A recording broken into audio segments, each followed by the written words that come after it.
Hello friends, welcome to ஜிஜித்ராஸ் channel. இன்றைக்கி நம்ம சேனலில் என்ன ரெசிபி பார்க்க போகிறோன்னா சண்டே ஸ்பெஷல் மட்டன் சுக்கா. இந்த ரெசிபி தான் நம்ம வீடியோவில் பார்க்க போகிறோம். ஸோ இந்த வீடியோ பார்க்குறதுக்கு முன்னாடி நம்ம சேனலை சப்ஸ்கிரைப் பண்ணாதவங்க இருந்தீங்கன்னா மறக்காமல் பண்ணிக்கோங்க. பக்கத்தில் இருக்க பெல் ஐக்கானையும் டச் பண்ணிக்கோங்க. இப்போ வாங்க மட்டன் சுக்கா எப்படி செய்கிறதுன்னு பார்க்கலாம். ஸோ 1/2 kg மட்டன் எடுத்திருக்கேன். இது கூட கொஞ்சம் மஞ்சத்தூள், அப்புறம் சால்ட், அதுக்கப்புறம் வாட்டர் இதெல்லாம் ஆட் பண்ண பிறகு கொஞ்சமாக ஆயில் ஆட் பண்ணிக்கலாம். இப்போ எல்லாத்தையும் நல்லா மிக்ஸ் பண்ணிக்கோங்க. நெக்ஸ்ட்டு குக்கரை மூடி ஸ்டவ்வில் ஒரு 4 விசிலுக்கு நம்ம வச்சு எடுத்துக்கலாம். ஸோ ஸ்டவ்வில் வச்சுட்டு ஒரு 4 விசில் வந்த பிறகு நான் மட்டனை ஓப்பன் பண்ணி பார்க்குறேன். பார்த்திங்கன்னா மட்டன் நல்லா வெந்துடுச்சு. பாத்திரம் வச்சுட்டு அதில் நல்லெண்ணெய் ஆட் பண்ணிக்கிறேன்.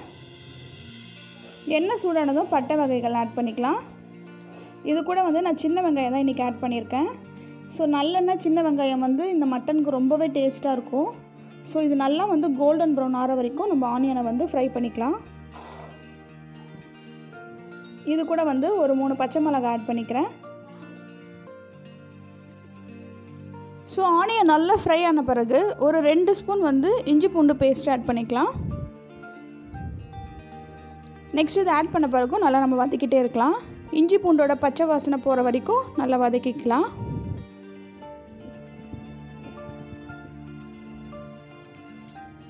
ஸோ இப்போ நல்லா வதங்கிடுச்சு.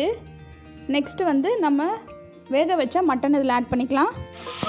இதை மிக்ஸ் பண்ண பிறகு இதில் மசாலாஸ் ஆட் பண்ணிக்கலாம். ஒரு ஸ்பூன் சில்லி பவுடர் ஆட் பண்ணிக்கிறேன். அதுக்கப்புறம் மல்லித்தூள், மிளகாய்த்தூள், கரம் மசாலா, இது கூட உப்பு இதெல்லாம் போட்டு நான் மிக்ஸ் பண்ணிக்கிறேன். உங்களுக்கு காரம் எவ்வளோ தேவையோ அதுக்கேற்ற போல் நீங்கள் மசாலாஸ் ஆட் பண்ணிக்கோங்க. நான் ஆல்ரெடி 3 பச்சை மிளகாய் போட்டிருக்கேன். ஸோ அதுக்கேற்ற போல் மசாலாஸ் ஆட் பண்ணிக்கிட்டேன். இன்கேஸ் பச்சை மிளகாய் நீங்கள் ஆட் பண்ணலன்னா மசாலாஸ் கொஞ்சம் எக்ஸ்ட்ரா ஆட் பண்ணிக்கோங்க. நெக்ஸ்ட்டு கொஞ்சம் வாட்டர் விடணும். ஆல்ரெடி நம்ம மட்டன் வேக வச்சுருக்க தண்ணி அது கூட ஆட் பண்ணிக்கிறேன். இதில் நம்ம தக்காளி எதுவும் ஆட் பண்ணலை.